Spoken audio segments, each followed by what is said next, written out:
10 വർഷം വരെയുള്ള cultural visa അവതരിപ്പിച്ച് ഒമാൻ. സാംസ്കാരിക ആവശ്യങ്ങൾക്കായി ഒമാനിലേക്ക് പ്രവേശിക്കുന്ന വിദേശികൾക്കായാണ് പ്രത്യേക വിസയും താമസാനുമതിയും അനുവദിക്കുന്നത്.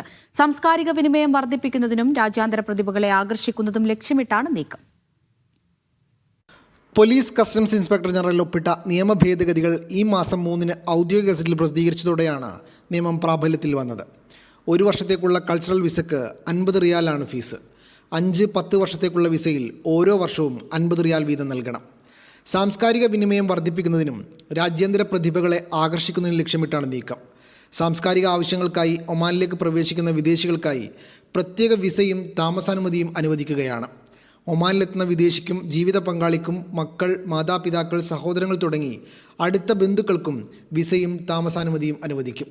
ബന്ധപ്പെട്ട സ്ഥാപനത്തിൻ്റെ അഭ്യർത്ഥനയും ഉത്തരവാദിത്വം അടിസ്ഥാനമാക്കി സാംസ്കാരിക മേഖലകളുമായി ബന്ധപ്പെട്ട ആവശ്യങ്ങൾക്കായി ഒമാനിലേക്ക് വരുന്ന വിദേശിക്കാണ് കൾച്ചറൽ വിസ അനുവദിക്കുക.